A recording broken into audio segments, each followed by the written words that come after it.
Should our communities be better places because Christians are in them? And maybe the more important question is, are they? And if not, why not? Well, that's what I want to discover in this episode of Journey at Home. Welcome back, by the way, and thanks for tuning in. We create content that inspires you to follow Jesus and helps you to live a better life, and we love connecting with our growing community here. So if you find this content helpful, go ahead and hit that subscribe button and that bell for notifications, because listen, when you do, YouTube shares this with more people and helps us spread the word. Now today, I want to take you back almost 1,800 years. Back in AD 260, okay? AD 260. The Roman Empire was nearing the end of the second great pandemic. They had created both food shortages and a weakened Roman Empire that almost ended the empire. People throughout the empire were doing what only seemed natural and normal to do. A first-person account of this time tells us that at the first onset of the disease, the writer says they pushed the sufferers away and fled from their dearest, throwing them into the roads before they were dead, and treated unburied corpses as dirt, hoping thereby to avert the spread and contagion of the fatal disease. But do what they might, they found it difficult to escape. Let's be honest, who could blame them? I mean, with tens of thousands of people dying and no explanation or cure for the illness, the logical thing for people living at that time to do would be to run, to sequester yourself far from the public until the danger passed. Matter of fact, we've seen and felt some of that in our recent history, haven't we? But imagine how it would feel in a world where science wasn't as advanced. I mean, to this day, no one knows exactly what caused this pandemic, but there is little debate around who helped stop it. In an Easter letter written by Dionysius, a bishop in Alexandria, Egypt, here's how he described the behavior of Jesus' followers during the second great pandemic. He said, most of our brother Christians showed unbounded love and loyalty, never sparing themselves and thinking only of one another. Heedless of danger, he writes, they took charge of the sick, attending to their every need and ministering to them in Christ, and with them departed this life serenely happy. For they were infected by others with the disease, drawing on themselves the sickness of their neighbors, and cheerfully accepting their pains. And then he writes, the best of our brothers lost their lives in this manner. But my question is, why? I mean, you got two groups of people. They're both part of the same Roman Empire. They've experienced similar upbringings, and yet one group gives their lives caring for the sick while others abandon them. What's the difference? Why would these followers of Jesus choose to do what they did for people that in some cases they didn't even know? Well, the answer is connected to why Jesus' earliest followers were called followers of the way. Now, you hear people talk about Christians today and you think religious beliefs, but you think about everything that Christians are against. But the earliest followers of Jesus were not known first and foremost for a set of religious beliefs or what they were against. They were identifiable and distinguishable by a way of living that Jesus had introduced into the world. So what we're doing during this series is we're identifying some of these core behaviors that make them unique. These are behaviors that we want to be core to this movement we call Journey. In last episode, we talked about the first one, which was followers of the way prioritize people far from God. People who follow Jesus think about people not in church. People who don't have a relationship with God before they think about themselves. Now, in this episode, I want to introduce a second behavior to you. Followers of the way live for their community. Why would Jesus' followers risk their lives to care for people during a pandemic? Well, because they valued something more than their lives.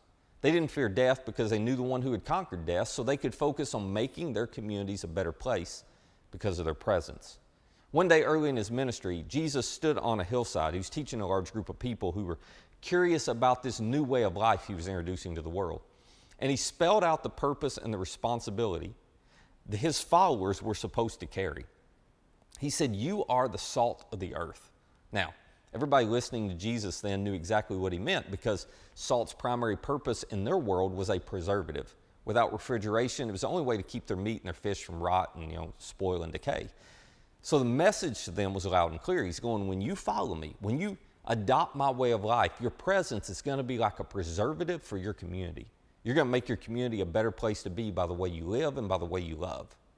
But then Jesus says, if the salt loses its saltiness, in other words, if you just stop loving people like Jesus and you decide, I'm just going to love people like normal people do, I'm just going to do what everybody else does. If you lose what makes followers of the way distinct, and you behave like good people behave, well, Jesus says, how can it be made salty again? It's no longer good for anything except to be thrown out and trampled by men. In other words, if you claim to follow me, Jesus says, but you don't live like me, your belief in me isn't doing anybody any good. Because beliefs don't meet the needs of the sick, and beliefs don't provide food to the hungry, and beliefs don't forgive. Beliefs, they don't show grace. They don't provide help. Generosity does that. Serving does that. Love does that. Actions change the world. And then Jesus expands on this idea to these people that day with another example. He says, you're the light of the world. Implication, this world you're living in, it's a dark place. There's a lot of darkness in your community. There are people looking for a better life. They don't know how to find it. There are people looking for purpose. They don't know where to find it. There are people looking for answers who don't know who to ask for them. And there are people looking for hope and forgiveness and compassion and grace and direction. But the dark hides it from them. But Jesus says, you followers of my way, you're the light of the world. You're here to point the way, because after all, a city set on a hill cannot be hidden. Now, when Jesus said this, that word set he used literally meant strategically placed. Jesus is saying, you have been strategically placed where you are so that you can love and live like he would. You are not where you are by accident. You are where you are for a reason. Now, I know a lot of you don't feel like you're where you are by design. It just kind of happened, right? You're thinking, I'm not here by choice. I'm just here by necessity. But Jesus disagrees. He says you have been strategically placed in your workplace or your school or on that team or in that apartment complex or in your neighborhood. You were strategically placed there to live and love like Jesus so you can be light in a dark world. And here's how you do that. Here are your marching orders. He says, neither do people light a lamp and put it under a bowl. Nobody hides their light. Instead, they put it on a stand. It gives light to everyone in the house. So in the same way, he says, let your light shine before men that they may see your church attendance. They'll be won over by the logic of your arguments. No. He says, let your light shine in such a way they'll see your good deeds. And then they'll praise your Father in heaven. Now, Jesus is not talking about good deeds like you and I think of good deeds. He's not talking about being kind to your neighbor who's kind to you and helping the friend who helps you. He's not talking about giving some money to help the needy around Thanksgiving or Christmas or when something pops up. I mean, those are good deeds anybody does. He's talking about living and loving in a way that's so supernatural and so sacrificial and so extraordinary that it causes people to sit up and take notice. And they don't say, oh, those are really nice people. Look how wonderful they are. No, they say, why would anyone be that generous? I don't get it. Why would anybody be so kind to their enemy? That doesn't make sense. Why would anyone forgive them after what they did? I could never do that. Why would somebody serve them when those people treat them so disrespectfully? Jesus says you're to let your light and your love shine in such a way that people see your behavior and they turn their attention to Jesus, because it is so obvious you are a follower of his way and that he's helping you live the way that you're living. So let's get practical. How do we do that? How do we live as salt and light? I mean, what good deeds could possibly make that kind of difference? How do we live for our communities? Well, I can sum it up for you based on the behavior of those first followers of the way. We do this when we give, serve, and love. Not just normal giving, but no strings attached generosity. See, the first followers of Jesus, they were open-handed with everything they had. They invested financially with some extravagant generosity to make sure the movement kept moving and to make sure that people's needs were met. No strings attached generosity, that is so rare in our world today that when people see it, honestly, they can't believe it. They're skeptical of it. People should say about us, oh yeah, there's another Christian giving way more than makes sense to me. I mean, that's what we ought to be known for. But clearly we're not. So let me ask you, are you known personally for that kind of generosity? If you call yourself a Christian, do you have a consistent, intentional plan where you demonstrate extravagant, no strings attached generosity? I don't mean you give a little when you have it to give. I mean, normal people do that. I mean, giving is your first financial priority, and you give so much that it forces you to say no to some of your own wants and not yet to some of your own goals. If your giving doesn't do that, I'm just telling you, you're not generous yet, because that's the generosity Jesus modeled. Now, here's a second question. Do you serve selflessly?